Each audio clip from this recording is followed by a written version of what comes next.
Iniciando mais um dia de estudos, nós vamos ter hoje o tema livre. E já começamos aqui, né, a fazer uma observação aqui, uma análise, um comentário, né? O Dudu colocou para nós aqui uma pergunta, uma questão. Então, lembrando sempre que vocês podem colocar a questão que vocês quiserem aqui na nossa área de texto, e a gente vai comentando na medida do possível.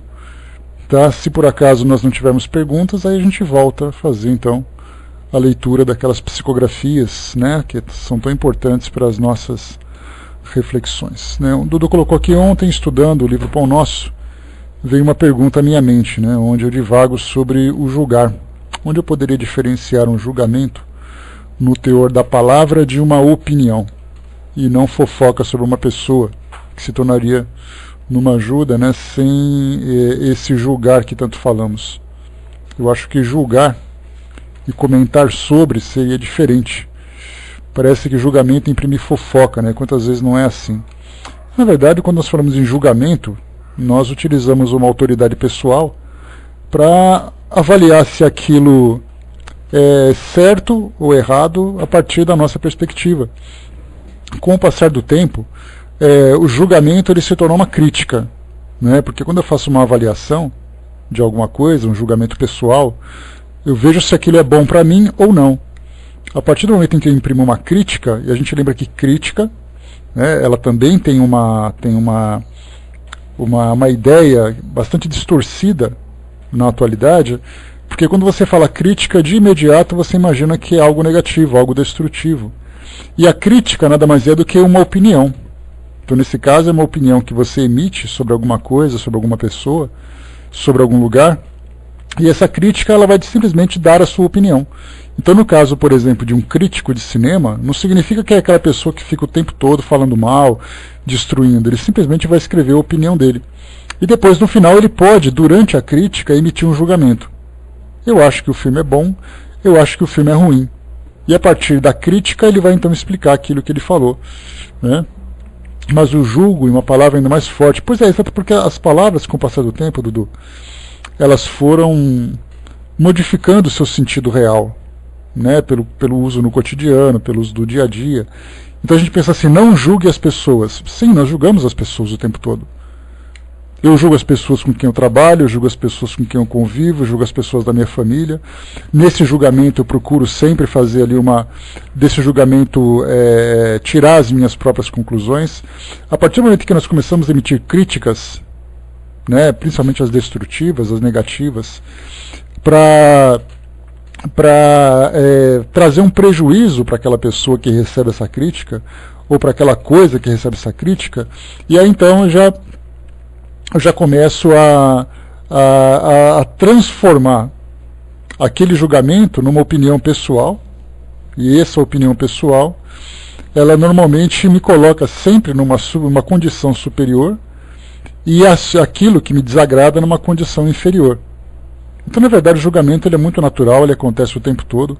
Quando você vai a uma loja, você para em frente a uma prateleira, você está o tempo todo julgando aquilo que é bom, aquilo que não é, aquilo que é útil, aquilo que não é. Agora, a partir do momento que você começa a transformar aquele julgamento que você faz numa crítica, começando então a deteriorar aquele produto perante a opinião, a visão de outras pessoas, aí então você já está interferindo, né, tanto na qualidade do produto quanto na opinião das pessoas. Mas falo da parte espiritual, né, no que o centro, né, as pessoas do centro falam, elas estão sempre dizendo julgamento de uma forma errada. Pois é, então quando eu falo para você julgamento é correto, vocês estão o tempo todo julgando aquilo que eu falo. Se o que eu falo é certo ou errado, se é bom ou ruim.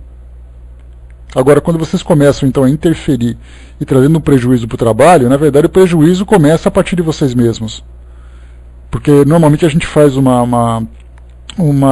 emite uma opinião sobre alguma coisa, nunca para melhorar, porque na verdade o comentário, né, também, com certeza, Arcanjo, Jesus julgou exatamente, Armando, né? Então, na verdade, quando nós começamos então a trazer uma opinião, sempre destacando aquilo que é negativo, porque na verdade a avaliação que se faz num centro espírita, num debate, qualquer coisa, é sempre aquela ideia que nós emitimos uma opinião fazendo uma crítica negativa sobre aquilo que o outro pensa, sem que nós tenhamos a intenção de melhorar aquela ideia. Então, quando vocês fazem um comentário aqui na área de texto, dizendo que concordam, dizendo que não concordam, tudo isso faz parte do nosso estudo e nós estamos sempre evoluindo, isso sempre faz parte de algo positivo. Agora, se por acaso vem alguém aqui na sala e começa a escrever aqui ideias contraditórias, ideias negativas, isso traz um prejuízo. Então, na verdade, o que nós fazemos é assim, é aquela tendência de destruir aquilo que o outro constrói por uma questão de satisfação pessoal. Então, é essa a ideia que a gente tem que sempre que trazer à mente. Tudo aquilo que eu disser, tudo aquilo que eu fizer, sempre preciso ter como objetivo principal a construção, a colaboração. Sempre fazer com que a minha participação seja uma participação positiva. Do contrário, eu vou deteriorar, eu vou denegrir, eu vou destruir aquilo que o outro fez pelo simples prazer de me colocar numa condição melhor do que as outras. Né? Ah, legal, Sandra, bacana. O Armando colocou, né, para certos centros espíritas, julgar, criticar, é uma heresia, né? A pessoa está obsediada, né? Pois é. Né? Mas exatamente nesse caso, o arcanjo, quando se fala nessa questão de Jesus fazer o julgamento, não é esse julgamento que nós entendemos hoje. O julgamento, por exemplo, é chamar aquelas pessoas de hipócritas. Como ele falava, por exemplo, para aqueles que eram os sacerdotes da época, né? Quando ele dizia, né, hipócritas, bando de víboras, o que significa isso? É um julgamento. Percebe como é a coisa? Só que nesse caso é um julgamento de acordo com o comportamento que a pessoa tem. Para que isso traga uma reflexão. No tempo dos mercadores a mesma coisa. E quando ele chamou a atenção naquele momento em que tentavam apedrejar aquela prostituta, quando Jesus diz, né, aquele que nunca errou que atire a primeira pedra, ele fazia exatamente, bom dia, Balk. Então ele fazia exatamente, chamava atenção para que as pessoas, se fizessem um julgamento moral, como eu falei para vocês agora, todo julgamento ele deve ter um sentido produtivo. Naquele episódio que nós vimos no Novo Testamento, o julgamento era negativo, com o sentido de atacar aquela pessoa, como se todas as pessoas tivessem autoridade para fazer isso. Que o ataque por si só já era errado. O julgamento que elas faziam de se colocarem numa condição melhor do que aquela outra, como se elas fossem puras e ela fosse a única pecadora, também já era uma situação errada. Por isso a gente lembra sempre que toda a nossa participação, ela sempre deve ser positiva. Se por acaso a gente ouve alguém que fala assim, olha, sinceramente, eu vi aquele livro lá, eu detestei aquele livro. Tá, eu estou emitindo a minha opinião, ao mesmo tempo eu fiz um julgamento. Agora eu poderia fazer isso de um modo diferente, porque na verdade o que a gente sempre faz é sempre relevar o lado negativo. Aquela frase que diz assim, né? Que a gente sempre destaca o lado negativo, a gente nunca vê nada positivo nas pessoas. É uma tendência natural. E eu trouxe para vocês aqui um exemplo, numa situação, no estudo que a gente estava fazendo, que perguntavam assim, por que os obsessores gostam sempre de atacar os outros? Gostam sempre de prejudicar aqueles que são os alvos, aqueles que são os objetos da sua vingança. E aí então, ouvindo uma entrevista certa vez num programa espírita, já há muito tempo, que eu nem me recordo o nome mais, o entrevistado, nesse caso que era um palestrante espírita, que eu também não me lembro quem era, que não era desses que nós conhecemos assim, mas era um senhor que demonstrava muito conhecimento. Ele falava assim, os espíritos obsessores, de modo geral, eles procuram, em vez de se melhorarem, eles procuram sempre fazer com que aqueles que são os alvos da sua vingança fiquem numa condição igual ou pior do que a deles. E por que isso? Por que eles simplesmente não se libertam e vivem suas vidas? Primeiro porque eles não conseguem, na condição moral em que eles se encontram, na condição de desequilíbrio. Então eles não vão dizer assim, olha, eu vou abrir mão de tudo isso, eu vou me sacrificar e vou crescer. Não é tão simples assim, nós sabemos disso. Os vícios morais são muito difíceis de serem, de serem apagados, né, ou de serem dissipados de nós. Então, nesse caso, o que os espíritos fazem, então? Eles procuram fazer com que todas as pessoas sofram como eles. Que, na verdade, é uma ação de desespero, dizendo, já que eu não consigo, E se eu não conseguir, eu corro o risco de ficar sozinho, então eu prefiro que tenha pessoas sofrendo comigo. E aí eu trouxe para vocês aquela situação, né, de como eu trabalho com os meus alunos, de vez em quando o aluno chega e fala assim, eu tirei 4 naquela prova que vale 10. Eu tirei 4 naquela prova. Aí eu falo assim, poxa vida, mas só isso? Mas metade da classe também tirou. Isso para ele é um conforto. Ele se sente bem sabendo que ele não está sozinho no fracasso. Aí qual é a resposta que eu dou? Mas o problema dos outros alunos é o problema deles. Você tem que resolver o seu problema. Ou então aquela história assim, um funcionário foi demitido de uma empresa. Aí ele chega em casa e fala assim, eu fui demitido, mas metade também foi. Então, na verdade, ele não pensa naquela ideia de tentar construir aquilo que ele perdeu, mas ele se conforma com aquilo que se tornou.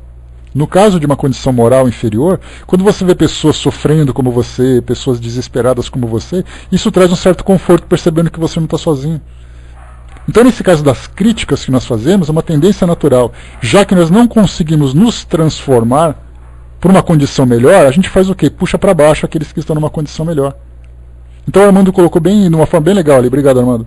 No dicionário, crítica, um substantivo feminino, a arte de julgar as obras literárias ou artística, conjunto dos críticos, exame minucioso, julgamento hostil. Popularmente a gente usa esse julgamento hostil como sendo uma crítica. E esse julgamento é a mesma coisa, o julgamento. O que é o julgamento? Você avaliar se é bom ou errado, se é certo ou errado. O problema é quando você usa a hostilidade. E sempre essa visão negativa. Deixa eu voltar um pouquinho aqui que o Dudu colocou. Muitas vezes a inveja, o preconceito, a arrogância. Nós temos aí uma série de imperfeições morais que justificam esse tipo de ação. Dudu colocou, as pessoas da casa espírita comentam sobre aquele que não vem sempre ao centro, só vem na hora do passe, mas não procuram saber se aquela pessoa tem algo a fazer naquele dia. O que ela tem na vida, né, as pessoas não sabem e ficam julgando aqueles irmãos que não chegam ao trabalho ou mesmo escrevendo isso, né? Eu mesmo escrevendo isso parece que estou julgando os que pensam. Na verdade, você está fazendo uma análise da situação, né?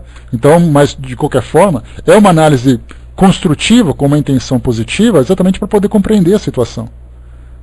E o que deveria fazer nesse caso, então? Deveria fazer um julgamento. Tá, aquela pessoa vem, aquela pessoa não vem. Vamos entender a causa e vamos trabalhar para que essa causa seja transformada. Né? Em todos os lugares, Armando. Como eu falo para vocês, eu não gosto de ficar simplesmente analisando quem faz e quem não faz, porque o julgamento é uma condição humana. Então não importa se você é dessa religião ou daquela, ou se você não tem religião. Claro, filho, coloca aí já. Tá? Hoje é tema livre, hoje é o dia de vocês. Vocês fazem o tema e eu vou fazendo aqui. Né? E o problema, se não é uma questão de julgamento. Se por acaso vocês fizerem um julgamento do tipo de estudo que eu faço e apontarem aquilo que pode ser melhorado, é um julgamento positivo. Claro que muitas vezes, pelo nosso orgulho, pela nossa vaidade, a gente vai se sentir incomodado, né? Pensando assim, poxa vida, eu pensei que eu estava fazendo bem, eu pensei que estava fazendo certo, as pessoas comentaram, mas a forma como nós fazemos as coisas é que faz a diferença. Olha, tenta melhorar um pouquinho desse lado, tenta fazer um pouco daquele jeito, ver se dá. Aí então eu vou analisar para saber se isso vai alterar, se não vai, se melhora, se não melhora. Na nossa vida pessoal é assim, na nossa vida profissional é assim. Quando você trabalha com pessoas, você vê que aquele trabalho não está legal. Quando você analisa e percebe que aquele trabalho não está bom, significa que você acaba de fazer um julgamento. Tá, mas o que você vai fazer com esse julgamento? Você vai conversar com aquele colega de trabalho e falar assim, olha, tenta melhorar um pouquinho assim que a gente vai conseguir fazer a coisa do modo mais correto e tudo mais. Então, sempre nas nossas ações, nas nossas ideias, a crítica é sempre muito bem-vinda. E a caridade faz parte dessa crítica. E quando a gente falta com caridade, é aí que a gente vem então com essa ideia do egoísmo, de achar que eu sempre tenho a opinião certa, o meu jeito é de fazer, e eu uso então aquela minha pretensa autoridade, aquela minha pretensa arrogância, pretensa não, é arrogância mesmo, né, mas a pretensa autoridade, para acreditar que eu sou capaz de fazer da forma que eu quiser. O meu jeito de fazer é o jeito mais correto. Então por isso a gente lembra sempre, tudo que for feito, em qualquer situação o julgamento está sempre presente. A crítica também está sempre presente. Quando eu falo para você assim, olha, eu frequentei lá uma sala uma vez que tinha uma palestra que eu adorei aquela palestra. Eu acabo de fazer um julgamento e acabo de fazer uma crítica. Mas a questão do quê? Da caridade que a gente vai usar. Olha, eu fui lá, mas faltou um pouco de organização, eu acho que não se aprofundou muito no tema. Então, na verdade, eu estou usando uma forma de expressar minha ideia, mas respeitando a limitação daquela pessoa. Porque se ela não conseguir fazer do jeito que eu quero, é porque ela também tem as suas limitações. Da mesma forma que eu também tenho as minhas, e cada um de nós aqui temos as nossas limitações. Cada um de nós tem a limitação.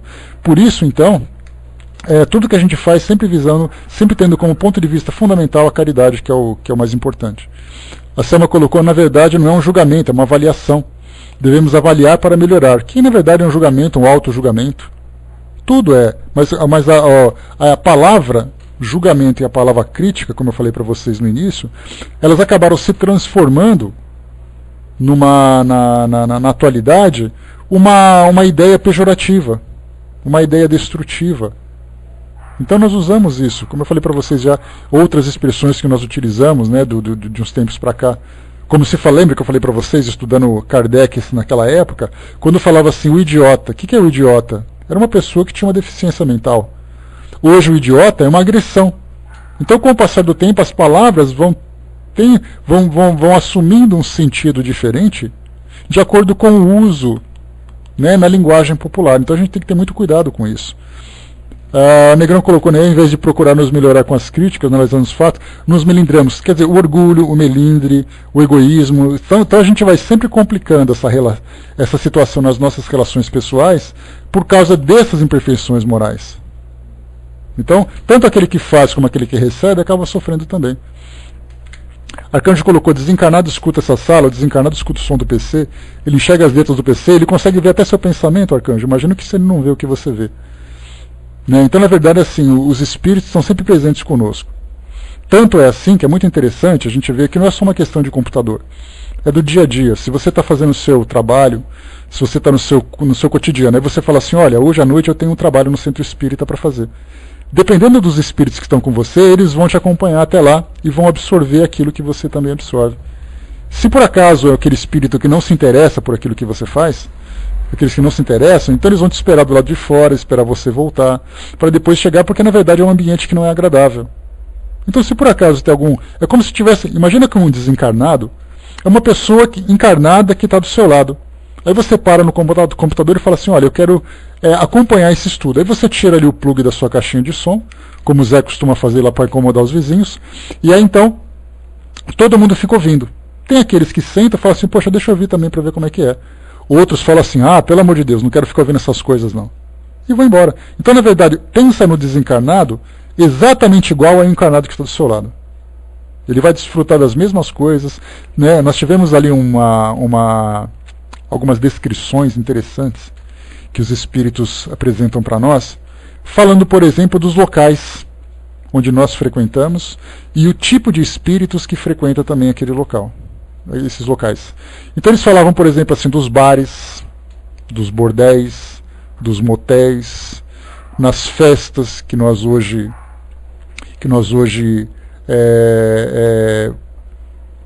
promovemos ou frequentamos. Que tipo de espíritos frequenta esse lugar? Aí nós vamos ver assim, bom, são aqueles que se afinizam com essas ideias. Aí quando se fala, por exemplo, nessa questão dos bordéis e dos motéis, que é um tema da sexualidade interessante e complexo, que faz parte do nosso dia a dia, muitas dúvidas surgiram na época em que saíram esses comentários. De, por exemplo, será que os espíritos, na intimidade do nosso lar, invadem os nossos leitos para poder ficar assistindo aquilo que acontece? E aí então os espíritos esclarecidos trouxeram para nós assim, depende da vibração que você tem na sua casa.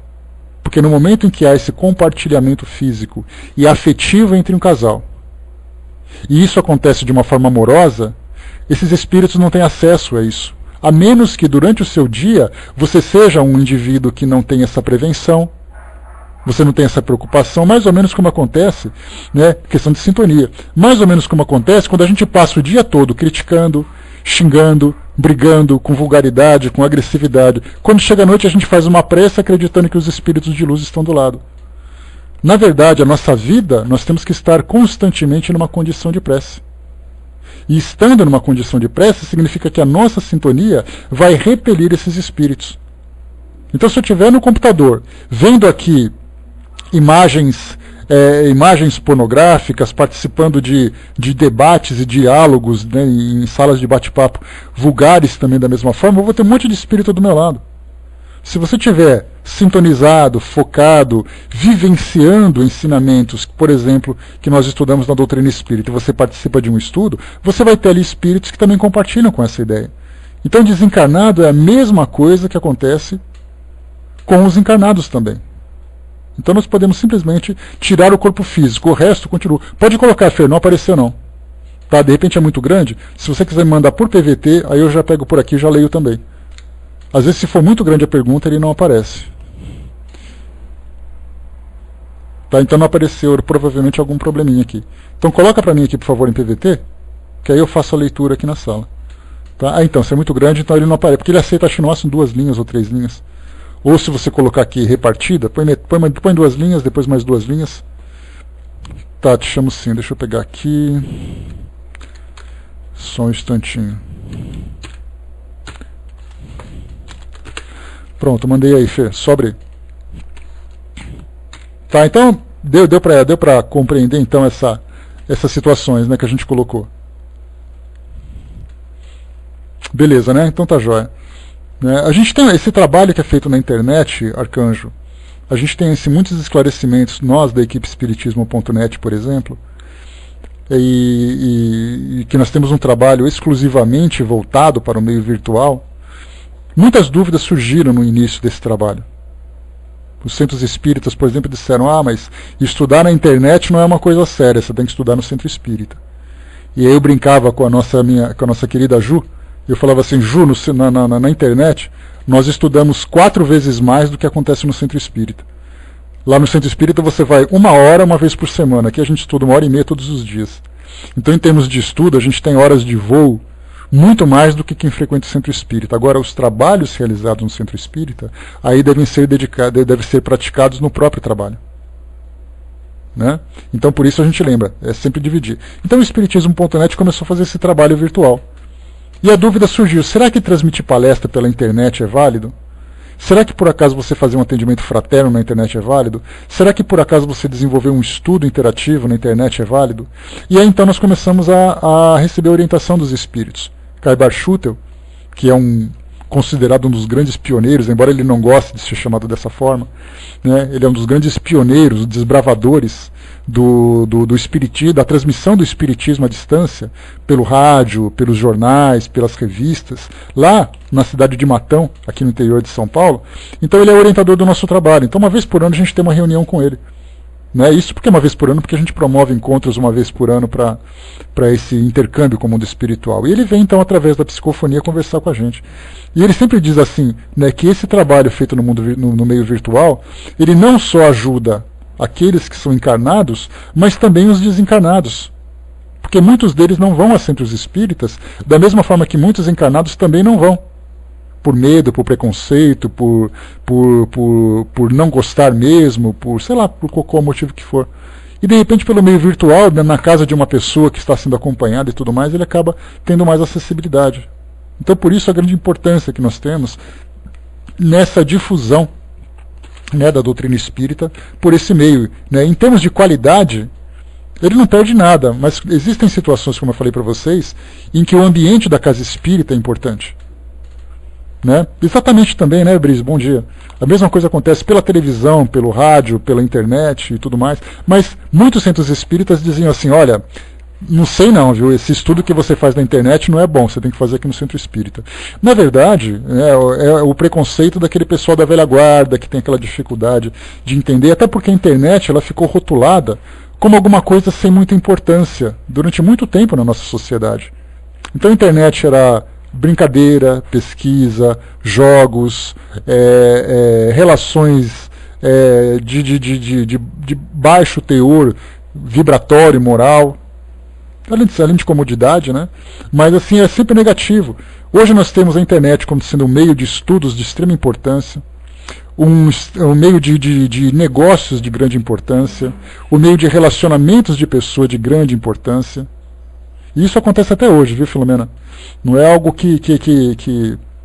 não é algo que de algo recente, algo antigo, não. né? Deixa eu ver, o Fernando colocou, esquecem que devemos evoluir com a doutrina e o meio ambiente, né? Mas a gente sabe, né? Todo mundo tem atrás dessa resistência, infelizmente. Vamos lá, a Fer colocou aqui uma pergunta para nós. Deixa eu ler aqui, Fer, vamos lá. Queria que você pudesse comentar um pouco sobre essa influência que a igreja evangélica está tendo na política e na TV brasileira, né? Vi que o PSC tem planos de lançar a candidatura de um pastor para presidente do Brasil, caso não, já não o fez. Sinceramente, isso me preocupa, porque percebo que os políticos evangélicos misturam muito religião com política, fazendo disso uma coisa só, né? Sendo que, na minha opinião, acredito que seria melhor que a política, em geral, fosse imparcial, porque a religião em si está perdendo foco, quando alguns poderosos impõem a fé, os dogmas como regras para a sociedade. Como vejo que ocorre com os políticos religiosos presentes na política atual. Qual seria um bom modo para nos orientarmos quanto a isso? Apareceu sim, Fê. Então, o que acontece? A gente teve uma situação recente, através dos estudos lá do Espiritismo Net, que foi perguntado exatamente isso, né? Como é que os espíritos podem, como é que pessoas de religiões podem misturar uma coisa com a outra, política? Porque política exerce, ao mesmo tempo que exerce influência e poder, também tem uma grande importância no desenvolvimento de uma sociedade. Então, na verdade, o fato de eu ser espírita não me impede de participar dessa administração pública. Então eu posso chegar na televisão e dizer assim, olha, hoje eu sou candidato ao faxineiro do Centro Espírita, espero que vocês me elejam para isso, que eu vou fazer um bom trabalho e coisa e tal. Tudo bem, então sou eu que estou fazendo isso. Agora quando eu chego e falo assim, olha pessoal, eu sou espírita e eu venho aqui para fazer tal coisa, eu já começo a misturar uma coisa com a outra. Essa mistura, sem dúvida nenhuma, ela é negativa.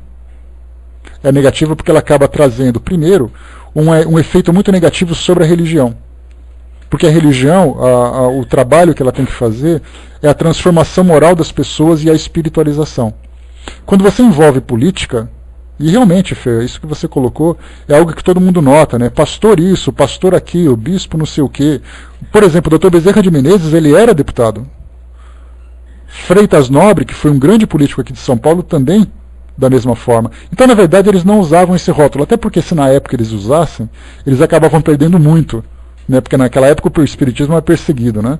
Então, na verdade, é o indivíduo que se coloca na condição de espírita. E não simplesmente você colocar a religião como sendo a sua referência. Até porque nós sabemos muito bem disso, que o fato de você usar um título religioso não te dá nenhuma autoridade moral sobre as pessoas. Analisando isso ao pé da letra friamente. Se eu chegar para você e falar assim, olha, eu sou o padre não sei o quê, o pastor não sei o quê. Isso me coloca numa condição de pureza, de perfeição? Claro que não. Mas aqueles que são seguidores se deixam iludir por isso. E é por isso que nós vemos hoje essa questão do dogma, essa questão da limitação, da compreensão daqueles que seguem essas religiões, que acabam se deixando levar, né? Porque o político chega lá, o pastor chega, faz um comício dentro da igreja, as pessoas votam nele pelo amor à religião. Mas você pergunta assim, você colocaria sua mão no fogo por ele? Aqueles que o conhecem bem, aqueles que veem nele realmente uma condição moral satisfatória, vão dizer, não, eu coloco sim, eu confio nele. Agora a maioria simplesmente vai pelo título, pelo fato dele frequentar a casa, por ele ter uma boa oratória para falar de evangelho. Então essa mistura, sem dúvida nenhuma, é muito negativa. Porque a missão das religiões é sempre fazer com que as pessoas se elevem. Mas a missão dos encarnados é sempre fazer com que a sociedade melhore. Então o fato de eu ser evangélico, católico ou ser espírita não me impede de participar da vida pública da sociedade onde eu vivo. Agora, quando eu começo a fazer essa mistura, eu deixo, por exemplo, de cumprir aquilo que é mais importante. Aquele indivíduo que é um pastor, que tem a missão de transformar a vida das pessoas, de elevar a alma das pessoas, que se dedica à religião, ele deixa de fazer o papel dele. Porque ou você faz uma coisa ou você faz outra.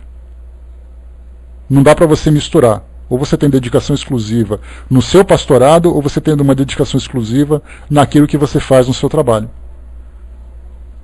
Quando você mistura as duas coisas. Né? A Miriam lembrou aqui para nós, né, no Congresso tem um grupo de deputados que são espíritas, que se reúnem lá, etc. Né? Não seria um rótulo, mas o exemplo perante as situações da vida. E mesmo assim, Miriam, tem essa ideia que a gente coloca, de colocar assim as bancadas. Nós temos as bancadas evangélicas, as bancadas militares, as bancadas dos pecuaristas, dos agricultores, né, dos ruralistas, dos empresários. Essa ideia de bancada, na verdade, é um comportamento natural de uma sociedade ainda limitada dentro do seu egoísmo. Por que a bancada ruralista ou a bancada evangélica se acha privilegiada sobre as demais classes da sociedade? Então, na verdade, um indivíduo que se encontra lá, ele vai, infelizmente, impulsionado por um interesse da sua comunidade, por interesse do seu, digamos assim, do seu curral eleitoral, que é uma expressão muito antiga que era utilizada. Então isso é ainda uma sociedade dividida, uma sociedade que ainda prefere valorizar muito mais as suas intenções do que a intenção do outro. Então, na verdade, aquele indivíduo que se coloca na condição de político, ele representa não apenas aqueles que o elegeram, mas representa a sociedade que se encontra lá. Ah, mas não foram vocês que me elegeram, mas são vocês que pagam meu salário. Já que o salário dele não são somente aqueles que votaram nele, que vão fazer uma vaquinha para poder pagar o salário dele. Então, na verdade, ele é um funcionário público. E como funcionário público, ele deve atender à religião. Né? E exatamente, Mira. Porque o Estado laico, como a gente viu, é aquele Estado que não mistura religião, com política, ou com administração pública, para ser mais preciso.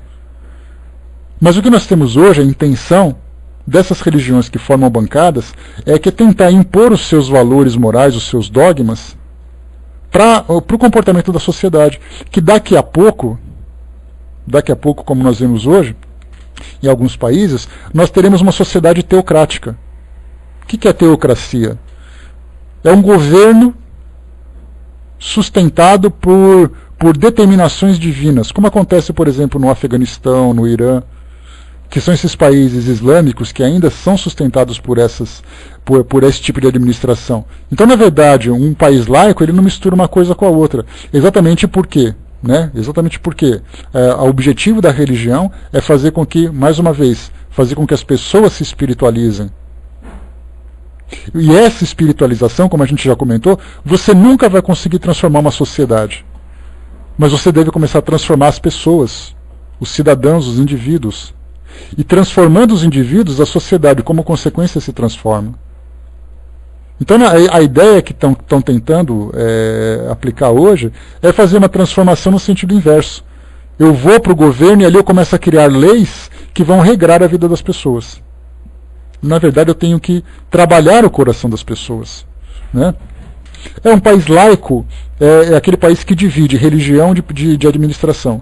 O Brasil, por exemplo, Negrão, até a Constituição de 1892, 3 anos após a proclamação da República, estava na Constituição que o Brasil é um país católico. Nessa primeira Constituição da época republicana do Brasil, foi colocado lá que o Brasil não tem religião oficial e todos têm direito de expressar. Está ali nos 4 primeiros artigos da nossa Constituição, que você tem direito a expressar sua religião, suas opiniões, direito de ir e vir, independente da classe, cor, raça, religião, etc. Então, um país laico é aquele que divide isso. As escolas hoje, nós temos algumas escolas que são laicas, a maioria, felizmente, outras não. Outras são com denominações religiosas, e por isso elas pregam isso. Se você vai, por exemplo, numa escola católica, os alunos, antes de começar, eu estudei, por exemplo, no Colégio Dom Bosco, que era um colégio salesiano, um colégio de padres. Então, lá todos os dias, Pai Nosso, Ave Maria, tinha missa, todo mundo fazia a primeira comunhão e tal, porque era uma imposição da escola pela sua natureza. Você tem escolas evangélicas hoje também, você tem escolas espíritas, poucas, infelizmente, faculdades espíritas também poucas, infelizmente. Então cada uma vai trazer essa ideia, mas na verdade a educação ela deve ser generalizada. A minha sobrinha estudou numa escola de freiras durante muitos anos, mais de 13 anos, a vida escolar dela inteira nessa escola, e como eu já comentei com vocês, eu fiquei surpreso, porque eles tinham aula de religião.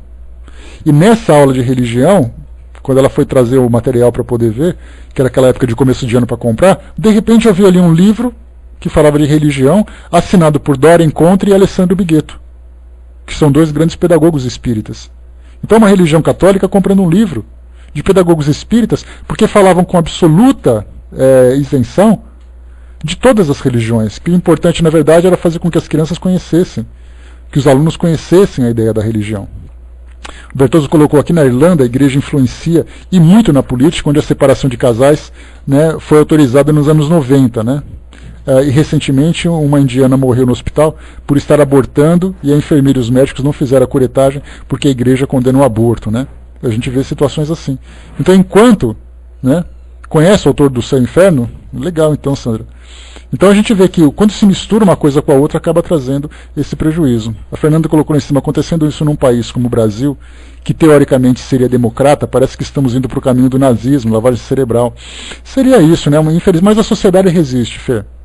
A gente tem hoje esses indivíduos que são eleitos assim, mas hoje nós temos uma sociedade com a mente muito aberta nesse sentido. Acho que a gente não corre o risco de cair nessa restrição, não, né? A Cindizinha colocou: um vereador evangélico de Fortaleza lançou um projeto para obrigar a leitura diária da Bíblia nas escolas públicas particulares da cidade. A mesma coisa aconteceu com a Marina Silva, que era aquela que era ministra do meio ambiente aqui no Brasil, que está inclusive participando, né, dessa preparação das eleições para a presidência da República agora. E ela, no Nordeste, na cidade onde ela vivia, ela estava fazendo ali um trabalho junto às escolas para que falassem, por exemplo, nas aulas de ciência, a respeito do criacionismo e não do evolucionismo de Darwin. Então os livros de ciência deveriam ser restritos àquilo que a Bíblia pregava. E isso gerou uma grande polêmica, que as escolas não podiam ficar restritas, não deveriam ficar restritas a essa ideia religiosa, mas ter a liberdade de expressão para poder ensinar os alunos também. Então, infelizmente, nós encontramos essa situação.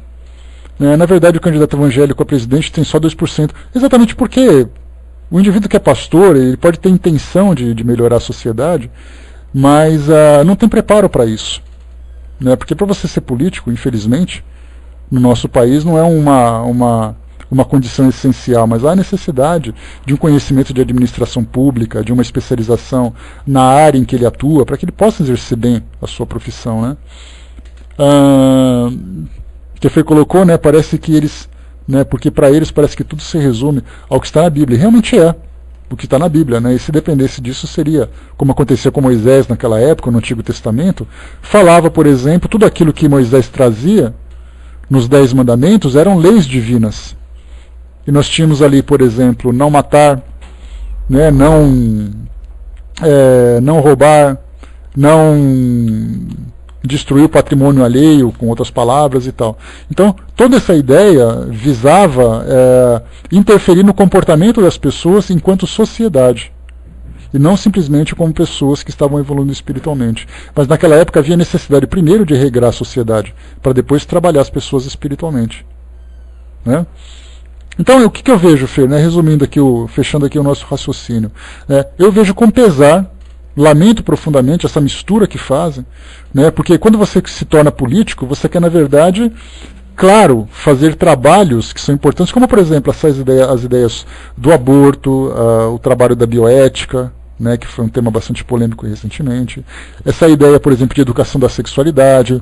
O tema homossexualidade também foi muito combatido por muitos segmentos, né, das religiões evangélicas. Então, na verdade, o indivíduo, em vez de apresentar as suas ideias, ele traz uma ideia da sua igreja.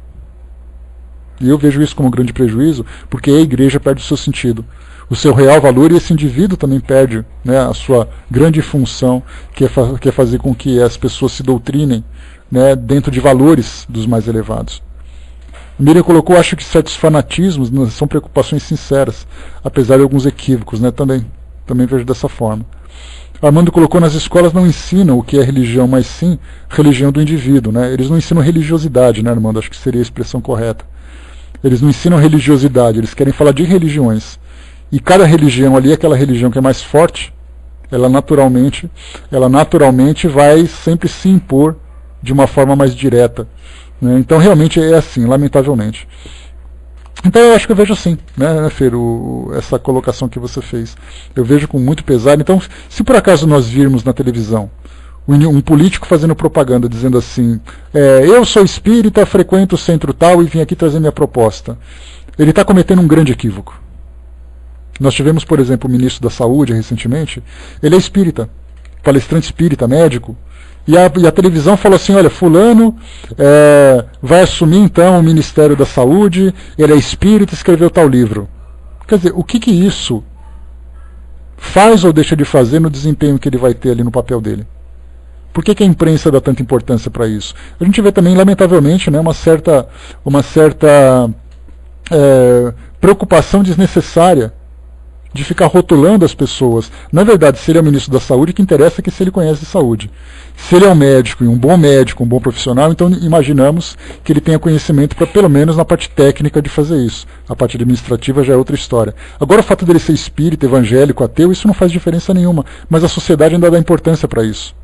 E é aí que a gente entra. Se fosse um pastor, um indivíduo de uma outra religião, que estivesse lá e ele cometesse um erro, você naturalmente denegraria toda a imagem da instituição da qual ele pertence. Ou a religião que ele segue. O que é um grande equívoco. Né? Parece que a sociedade regride quando enfatiza a religião nessas horas. Exatamente por falta, né, de entendimento de qual é o papel das religiões. Qual é o papel da religiosidade na vida das pessoas. As religiões viraram uma instituição social, uma instituição terrena, que é exatamente aquilo que o Espiritismo sempre traz para nós como tema de debate. O fato do Espiritismo não ser visto como religião, não ser compreendido como religião, é o que faz com que nós observemos que um centro espírita nada mais é do que uma associação onde as pessoas podem praticar aquilo que elas querem. Mas o centro espírita não é uma instituição que interfere na sociedade. Hoje nós vemos as instituições religiosas sendo formadas de uma forma influente na sociedade para interferir na vida das pessoas, criando lei, criando projeto, criando dogmas e tudo mais. Então é uma pena, porque o papel da igreja é fazer com que as pessoas se elevem, colocando aquela referência de que espiritualmente você sobe, né? E materialmente você fica estagnado. Então é para fazer com que as pessoas se elevem espiritualmente, e não que elas fiquem presas dentro do campo da sociedade. A Vânia colocou, né, e se disser que é ateu, a gente recusa votar nele, mesmo que seja um homem exemplar. E é isso mesmo, né, a questão do preconceito que a gente falou. Certo, Fer? Tranquilo? Muitos se deixam ser manipulados, mas essa manipulação, Fer, que você coloca, nós tivemos é uma coisa que eu não gosto muito de ressaltar, mas eu acho que a gente não pode ignorar isso. A cada 10 anos é feito um censo aqui no Brasil. Nós tivemos um censo no ano 2000, tivemos um censo no ano de 2010, teremos um em 2020 agora. Nesse censo é avaliado todas as condições da sociedade brasileira, em termos de educação, em termos de produção, em termos de riqueza, condição social, religiosidade e tantos outros itens que são avaliados. Onde mora, quantos tem, etc, etc. Na parte da religião, o que foi observado? Que as religiões evangélicas, o grau de educação, o tempo de educação da grande parte das pessoas que professam a fé evangélica é no máximo de 8 anos. Ou seja, fizeram ali o ensino fundamental, até ali o quarto ano, e fizeram ali o ensino fundamental 2 até o 9º ano. Ou seja, o tempo de estudo médio dessas pessoas é apenas até 8 anos de idade. Isso significa que o conhecimento que se tem, em termos de ciência, de filosofia, de própria política também, que é importante estudar tudo isso, de história, é muito limitado. Então, na verdade, tudo aquilo que você fala vai ao coração, mas ele não passa pela razão, pelo fato de você não ter uma formação intelectual. Então, por isso é muito fácil essa manipulação. Quando a gente vê a igreja, por exemplo, que perto de casa, quase em frente aqui, tinha uma igreja evangélica, numa pequena garagem aqui, que usava, era uma garagem assim que cabia no máximo 2 carros. E usavam assim caixas acústicas, para você terem ideia. Uma garagem de no máximo 2 carros com caixas acústicas. Então a gente ouvia aquele pastor gritando, e ele ficava gritando umas coisas que de vez em quando eu baixava a televisão para poder ouvir. Falavam coisas do Antigo Testamento, porque Moisés, porque Abraão, porque Adão e Eva, aquela coisa toda que a gente parava e falava, meu Deus. E as pessoas ficavam ouvindo aquilo. Sem qualquer tipo de julgamento, já que a gente falou em julgamento no início. Sem qualquer tipo de reflexão, de análise racional, para saber se aquilo tem fundamento ou não.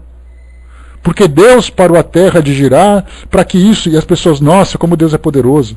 Alto lá, como assim parou de girar? Quais são as Não é preguiça, negrão, é limitação de pensamento. Porque não é assim a falta de pensar, mas como você não tem condições de fazer uma análise crítica mais profunda, você não consegue. Porque não tem formação intelectual, não tem formação escolar, acadêmica adequada. né? Então, como você não consegue avançar desse campo todo, a condição social dessas pessoas, você vai em bairros, por exemplo, simples, o que você encontra de igreja evangélica, e está cheio de gente ali. Então são pessoas em condições pobres, em condições humildes, com formação acadêmica baixa. E essas igrejas estão cheias disso. E por que isso tudo? Qual a influência da falta de formação intelectual para ser adepto de uma religião que propõe uma fé cega? Tem uma influência direta, uma influência muito grande. Então a gente vê que tudo é uma questão de consequência, né? Deixa eu ver aqui.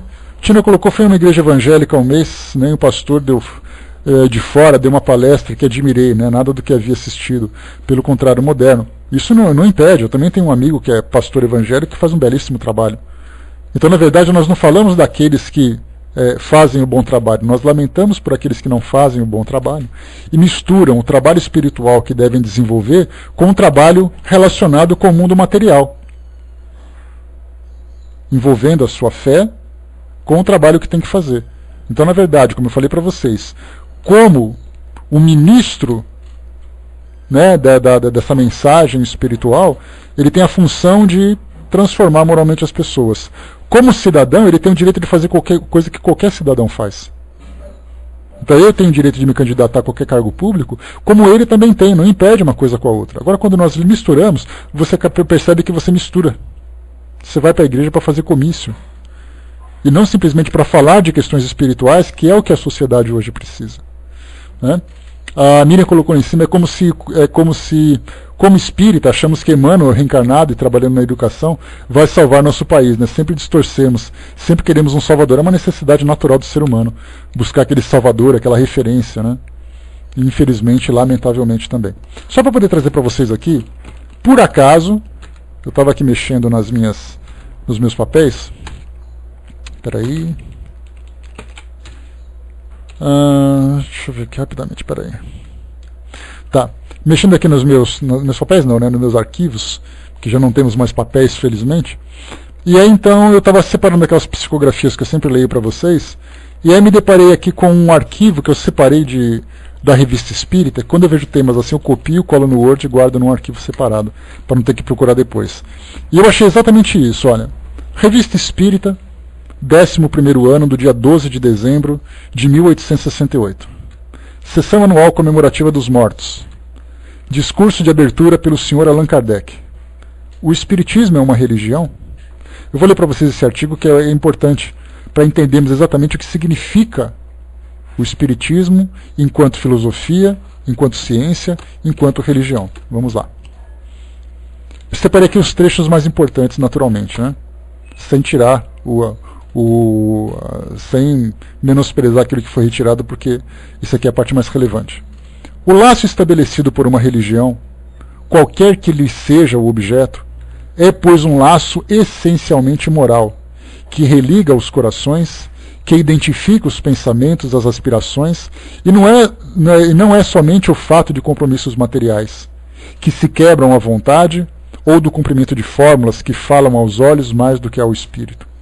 O efeito desse laço moral é de estabelecer entre aqueles que une, como consequência da comunhão de objetivos e sentimentos, a fraternidade e a solidariedade, a indulgência e a benevolência mútuas.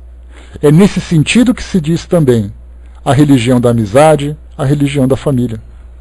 Se assim é, dir-se-á, o Espiritismo é, pois, uma religião? Pois bem, sim, sem dúvida, senhores. No sentido filosófico, o Espiritismo é uma religião, e disso nos glorificamos, porque é a doutrina que fundamenta os laços da fraternidade e da comunhão dos pensamentos, não sobre uma simples convenção, mas sobre as bases mais sólidas, as próprias leis da natureza. Por que, pois, declaramos que o Espiritismo não é religião? Pela razão de que não há senão uma palavra para expressar duas ideias diferentes, e que, na opinião geral, a palavra religião é inseparável da de culto, que ela desperta exclusivamente uma ideia de forma e que o Espiritismo não a tem. Se o Espiritismo se dissesse religião, o público não veria nele senão uma nova edição, uma variante, querendo-se, dos princípios absolutos em matéria de fé, uma casta sacerdotal com cortejos de hierarquias, de cerimônias, de privilégios, não os separaria das ideias de misticismo e dos abusos contra os quais a opinião frequentemente é levantada. O Espiritismo, não tendo nenhum dos caracteres de uma religião, na acepção usual da palavra, não se poderia nem deveria se ornar de um título sobre o valor do qual, inevitavelmente, seria desprezado. Eis porque ele se diz simplesmente doutrina filosófica e moral. Crer em um Deus todo-poderoso, soberanamente justo e bom, crer na alma em sua imortalidade, na pré-existência da alma como única justificativa do presente, a pluralidade das existências como meio de expiação, de reparação e de adiantamento moral e intelectual, na perfectibilidade dos seres mais imperfeitos, na felicidade crescente na perfeição, na equitativa remuneração do bem e do mal, segundo o princípio, a cada um segundo suas obras, na igualdade da justiça para todos, sem exceções, favores nem privilégios para nenhuma criatura, na duração da expiação limitada da imperfeição, no livre-arbítrio do homem, que lhe deixa sempre a escolha entre o bem e o mal, crer na continuidade das relações entre o mundo visível e o invisível, na solidariedade que religa todos os seres passados, presentes e futuros, encarnados e desencarnados, considerar a vida terrestre como transitória e uma das fases da vida do espírito que é eterno, aceitar corajosamente as provações, tendo em vista o futuro mais invejável do que o presente, praticar a caridade em pensamentos, em palavras e ações, na mais ampla acepção da palavra, se esforçar cada dia para ser melhor do que na véspera, extirpando alguma imperfeição de sua alma, submeter todas as suas crenças ao controle do livre exame e da razão, e nada aceitar pela fé cega, respeitar todas as crenças sinceras, por irracionais que nos pareçam, e não violentar a consciência de ninguém. Ver, enfim, nas diferentes descobertas da ciência, a revelação das leis da natureza, que são as leis de Deus. Eis o credo, a religião do Espiritismo, religião que pode se conciliar com todos os cultos, quer dizer, com todas as maneiras de adorar a Deus. É o laço que deve unir todos os espíritas em uma santa comunhão de pensamentos, à espera que una todos os homens sob a bandeira da fraternidade universal. O Espiritismo dá ao homem tudo o que é preciso para a felicidade neste mundo, porque lhe ensina a se contentarem com aquilo que têm. Que os espíritas sejam, pois, os primeiros a aproveitarem os benefícios que ele traz, e que inaugura entre eles o reino da harmonia que resplandecerá nas gerações futuras. Allan Kardec. Então vimos aqui, claro que vocês têm que ser criativos, tá? Vocês têm que imaginar que eu li em francês, com uma voz calma, e que eu tenho um bigode. Aí vocês vão imaginar Kardec fazendo essa palestra, porque foi ele que fez. Então ele usou esse discurso na abertura, né, de uma sessão comemorativa dos mortos. Brise perguntou aqui, foi na Revista Espírita, dezembro de 1868. Sessão anual comemorativa dos mortos, discurso de abertura pelo Sr. Allan Kardec, o Espiritismo é uma religião. Então a gente viu que o objetivo do Espiritismo é exatamente isso, é fazer com que as pessoas se transformem moralmente. E é o objetivo de todas as religiões. Porque Jesus, quando veio para cá, quando Jesus esteve aqui no nosso meio, o trabalho dele foi essencialmente moral. Ele não tinha preocupação de fundar instituições. Ele não tinha preocupação de fazer com que as pessoas seguissem rigorosamente dogmas, embora ele fosse judeu. Pelo menos na sua educação. Porque um espírito dessa envergadura não se prende, não se restringe aos dogmas terrenos. Mas ele foi educado no meio judeu, no meio judaico.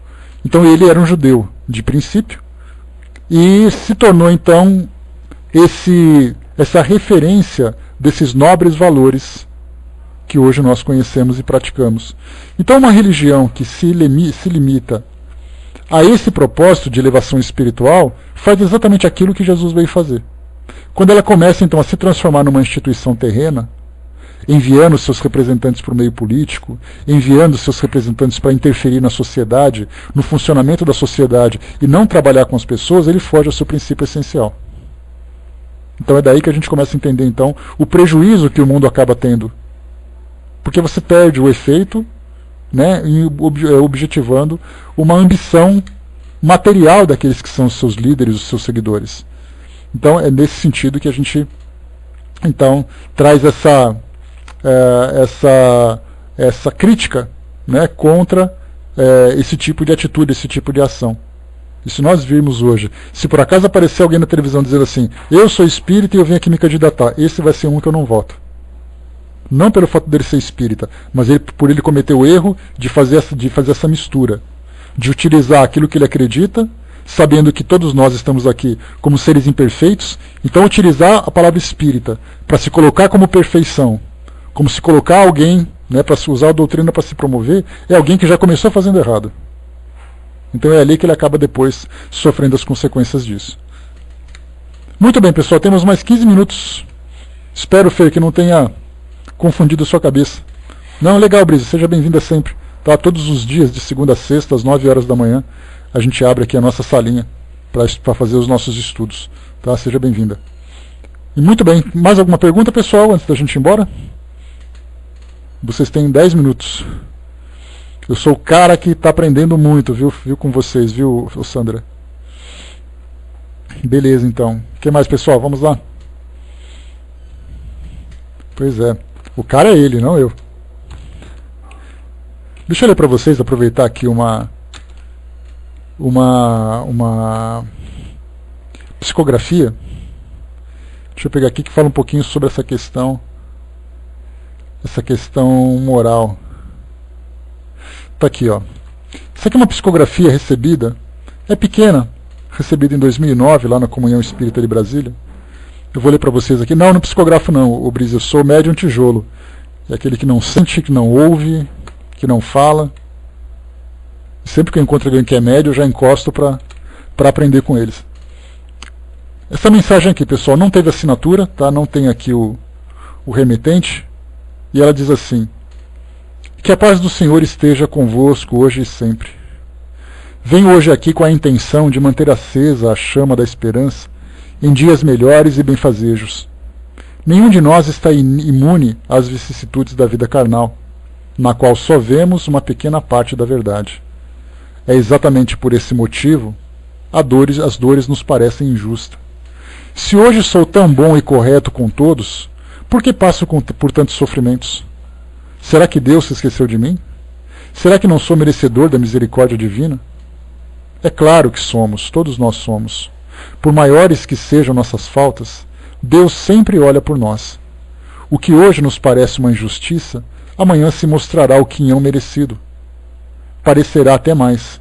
Veremos que muito pouco nos foi cobrado diante de tudo que fizemos. Por isso, queridos amigos, confiem na justiça de Deus e aceitem as dificuldades como preciosas lições de humildade e aceitação. Que a paz de Deus os acompanhe hoje e sempre. Essa é uma psicografia. Vamos para outra agora. Essa aqui é bem bacana. Essa aqui a mensagem também foi recebida dia 5 de dezembro de 2008. Ela diz assim: a imagem que vocês têm do que é uma vida feliz é muito pequena. Felicidade é muito mais do que dinheiro no banco, uma bela aparência. É transmitir alegria por onde passar, é fazer caridade a quem necessitar, é consolar quem estiver precisando de um ombro amigo. A imagem que vocês têm da beleza é muito limitada. Resume-se às belezas naturais da terra e à miragem de um céu estrelado numa visão enternecedora e comovente. Só que há muito mais, meus amigos. Há tantas outras pátrias espirituais, mundos de uma beleza quase que sublime, habitados por seres tão puros que são quase que uma forma física do amor e da felicidade maior. Nosso Pai, Criador de tudo e de todos, nunca parou de criar, como vocês já sabem, e há momentos em que parece que ele se supera. Apesar de tanta beleza terrena, momentos de dor estão espalhados por todo o globo. É preciso que seja assim, para purificar os corações mais endurecidos, fazendo-os resgatar suas dívidas. Mas vocês não se encontram sós, como aliás nunca estiveram.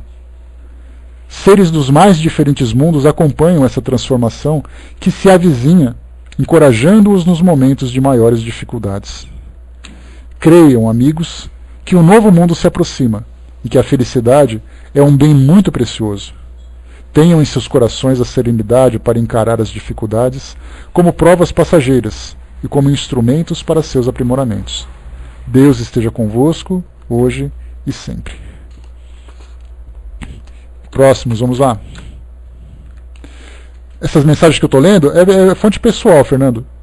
Ô, Nando, é uma minha prima, que é médium, ela sempre recebe essas psicografias, então ela vai me mandando, ou recebia, né, quando ela atuava com mais presença no grupo mediúnico dela, e aí então ela recebia essas psicografias e mandava porque sabia que eu sempre lia aqui com vocês, sempre estudava com vocês. Vamos para a última aqui agora. Depois eu passo para vocês, beleza? Pode deixar que eu te mando depois lá. Uma outra mensagem agora de um espírito que também não assina. Vim aqui hoje para lembrar-lhes do quanto podem ser estreitas as nossas faculdades físicas para perceber tudo o que se passa ao nosso redor. Vivemos paixões avassaladoras, daquelas que parecem ser capazes de nos consumir por dentro, tamanha obsessão que somos capazes de vivenciar. Quando por algum motivo tudo acaba, chegamos a pensar que é como estar morto em vida, que é como se nos cortassem o ar e ainda assim continuássemos a respirar. Dor profunda dilacera nossa alma. Choramos, nos lamentamos por semanas, se não por meses a fios, a perda do objeto de nossa devoção. Porém, passado algum tempo, começamos a serenar nosso coração novamente, e depois, olhando para trás, vem a sensação estranha de mal reconhecermos nossas atitudes. Como podemos ser tão passionais, tão irracionais? Depois que tudo passa, fica o sentimento de quão forte ainda haja matéria sobre nós. Conseguíssemos nós ver um pouco adiante e não nos deixaríamos levar por tantas emoções fortes. Bom é viver em paz. Bom é acordar e dormir com a consciência tranquila. Bom é poder olhar todos os olhos sem nos envergonharmos das coisas que fizemos. Pensem nisso e não hajam por impulso. Reflitam antes e peçam sempre a ajuda de Deus nos momentos de forte tentação. Está aqui então essa mais uma mensagem para a gente poder fechar, né? Eu passei para você, Fê, você chegou a pegar? Coloquei para vocês lá no nosso grupo no Facebook. Chegou a ver ou não? Eu posso sim, Fernando, beleza. Eu deixo aberto aqui e quando acabar eu passo. Pessoal, você foi visto lá no nosso Facebook o arquivo das mensagens sobre o Brasil que eu falei para vocês? Não, coloquei faz acho que uns 4 dias. Deixa eu ver aqui. Tá lá? Ah, então tá por lá então. Mas eu vou ler para vocês aqui para a gente poder fechar o nosso estudo de hoje. Só um instantinho. Peraí que a gente já resolve já essa parada. Aí a gente faz a leitura da última mensagem de hoje e depois já vai para o nosso encerramento. Só um instantinho que eu estou abrindo aqui meu e-mail. Vamos lá, vamos lá. Só um instantinho, pessoal.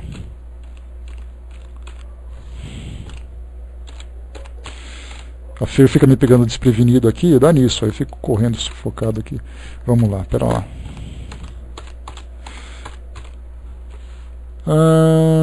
Vamos lá. Tá aqui, achei. Nem doeu, tá vendo? Essas mensagens, são 3 mensagens, que naturalmente eu vou ler uma só, para poder facilitar aqui aproveitar aqui o nosso tempo. Só um instantinho. Deixa eu ver aqui. Tá, Cindizinha, eu vou colocar todas elas lá no nosso Facebook, aí vocês pegam por lá, tá? Fica mais fácil. Então essas mensagens, elas foram recebidas pelo grupo mediúnico do Centro Espírita Leon Denis, lá no Rio de Janeiro.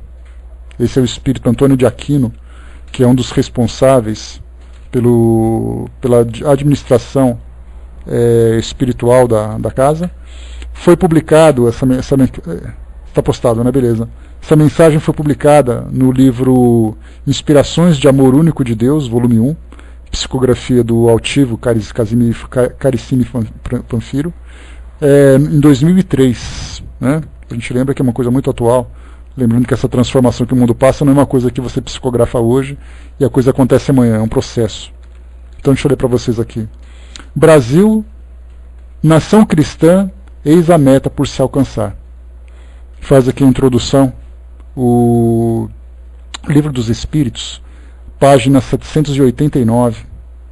Quando por toda parte a lei de Deus servir de base à lei humana, os povos praticarão entre si a caridade, como os indivíduos. Então viverão felizes e em paz, porque cada um cuidará de causar dano ao seu vizinho, nem de viver as espécies dele. Que o amor único de Deus inspire todas as almas para o bem. Eis que o país se apresenta a dar mais um passo na direção de seu progresso e de sua emancipação. A emoção que envolve todos aqueles que, encarnados, partilham dos sentimentos sobre a nação brasileira, atinge igualmente as camadas próximas da Terra, no plano espiritual. Digo mais, os grandes números tutelares da humanidade também se preocupam com o destino da nação e acompanham criteriosamente o resultado da escolha coletiva que há de se efetuar em breve tempo. Isso porque era vésperas de eleição naquela época.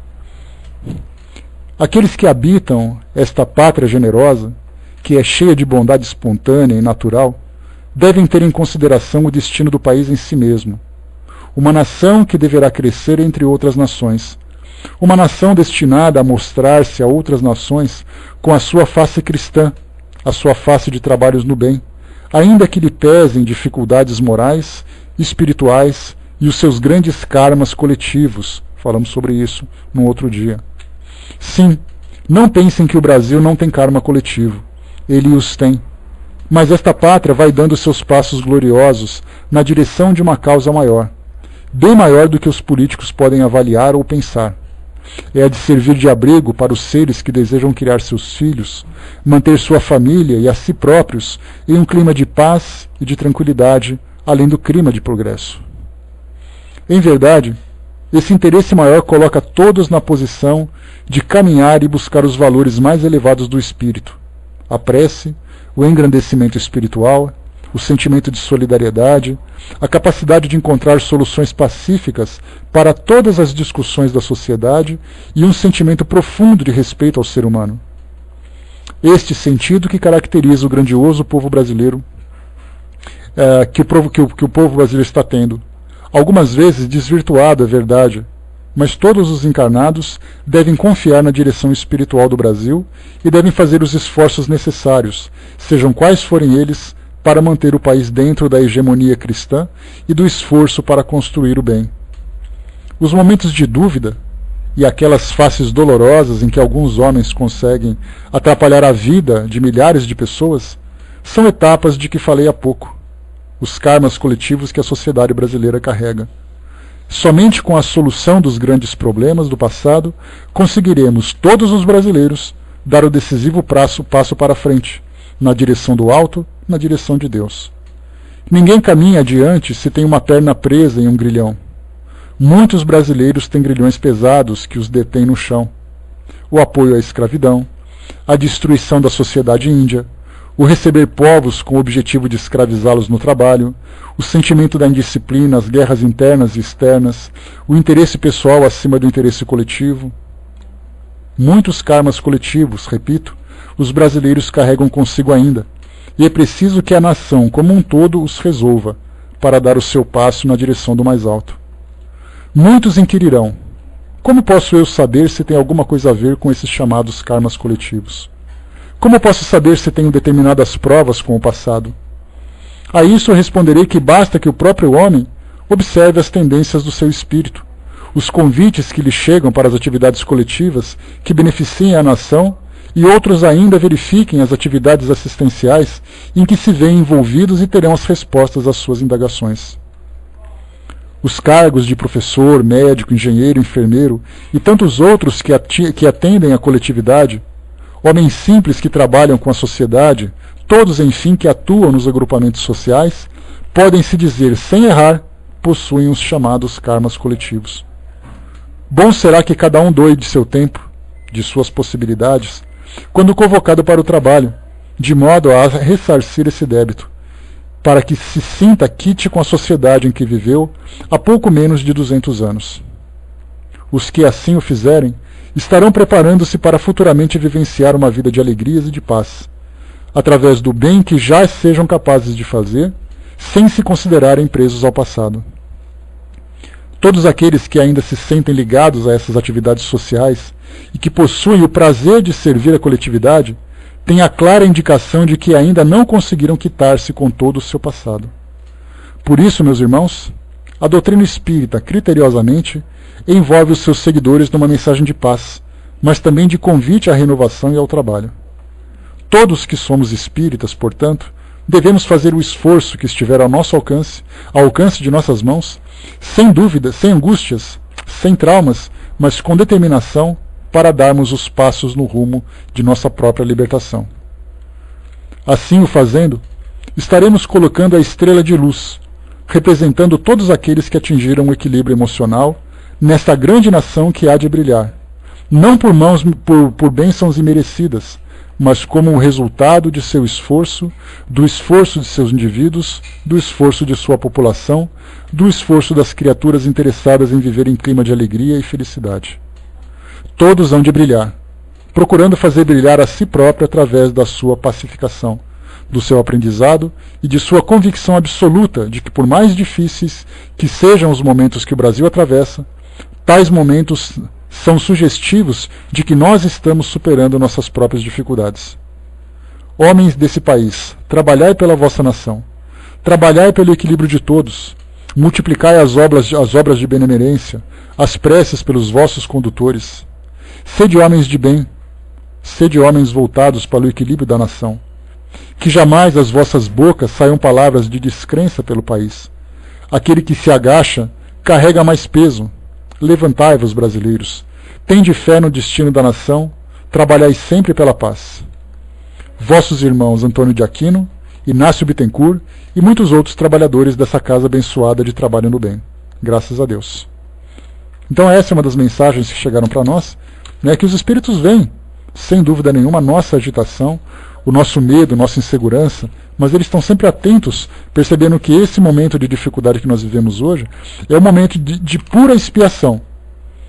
E que a partir do momento em que nós trabalhamos individualmente pela nossa melhoria pessoal, nós consequentemente modificamos também a nossa participação na sociedade. Por isso nós não modificamos sociedade, nós modificamos indivíduos. E só se transforma aquele indivíduo que deseja. E como nós temos esse desejo, depende do nosso esforço pessoal. Então é isso, meus amigos. Fechando por aqui o nosso estudo de hoje, eu vou passar para a nossa amiga Rua Estrela, que vai fazer o encerramento para nós. E daqui a pouquinho a gente volta então para concluirmos aqui o nosso trabalho. Tá bom? Pode subir então, Rô? Vamos lá? Aí fechamos mais um tema livre, né? Consequentemente, fechando aqui mais um mês de nosso